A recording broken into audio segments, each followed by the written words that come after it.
আসসালামু আলাইকুম। আজকে শেয়ার করছি পাউরুটির মজাদার একটা নাস্তা রেসিপি। আর এই রেসিপিটা কিন্তু মেহমান আসলে কিংবা বাসায় খেতে ইচ্ছে করলে 10 মিনিটে কিন্তু রেসিপিটা তৈরি করে খেতে পারবেন। এতটাই মজাদার এই রেসিপিটা আর এতটাই সহজ। তো আমাদের ব্যস্ত জীবনে সহজ রেসিপিগুলোই আমাদের সবসময় ভালো লাগে। আর অত সময়ও নাই যেহেতু, তো ঝটপট বাচ্চারা খেতে চাইলেও এই রেসিপিটা তৈরি করতে পারেন। তো চলুন দেখা যাক আমাদের কি কি লাগছে।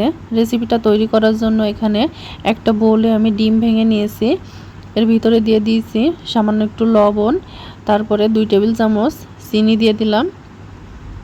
দিয়ে এখানে আপনারা যতটুকু মিষ্টি খাবেন ততটুকু পরিমাণ চিনিটা অ্যাড করতে পারেন। তো আমি যেহেতু 2 টেবিল চামচ দিয়েছি, সেটা দিয়ে আমি ভালো করে একটু নেড়ে ডিমটা একটু ফেটিয়ে নিচ্ছি।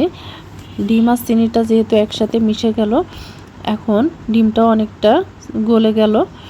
এখন এর ভিতরে দিয়ে দিচ্ছি দুধটা যেন খুব বেশি না হয়, তাহলে কিন্তু পাতলা হয়ে যাবে।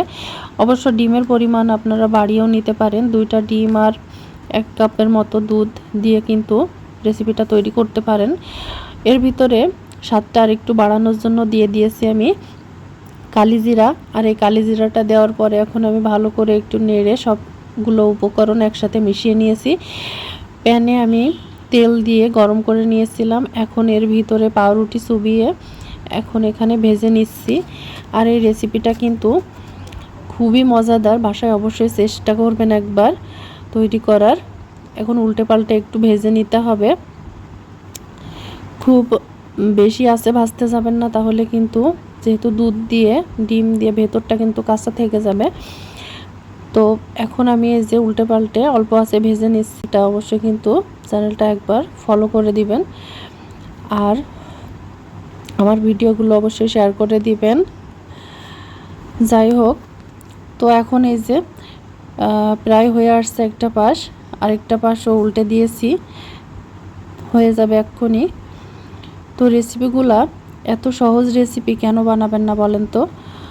সহজ উপকরণ, সহজ বাসায় থাকা উপকরণ দিয়ে কিন্তু রেসিপিটা তৈরি করা যায় যেহেতু, তাহলে তো অবশ্যই একবার চেষ্টা করা উচিত। আর আমরা ব্যস্ত জীবনে সবসময় একটু সহজ কিছু হইলেই ভালো হয় আমাদের। তো বাচ্চাদের টিফিনে যদি রেসিপিটা দেন, তাহলে কিন্তু অবশ্যই টিফিন বক্স খালিই ফিরে আসবে, কারণ বাচ্চারা সবসময় একটু মিষ্টি খাবার পছন্দ করে। আর এই পাউরুটির রেসিপিটা ডিম আর দুধের যে কম্বিনেশনে একটা রেসিপি তৈরি করেছি, এটা কিন্তু অনেক মজার একটা রেসিপি। বাসায় একটু বানিয়ে দেখে তারপরে বুঝতে পারেন। এখানে আপনারা কিন্তু কনডেন্স মিল্কও ব্যবহার করতে পারেন।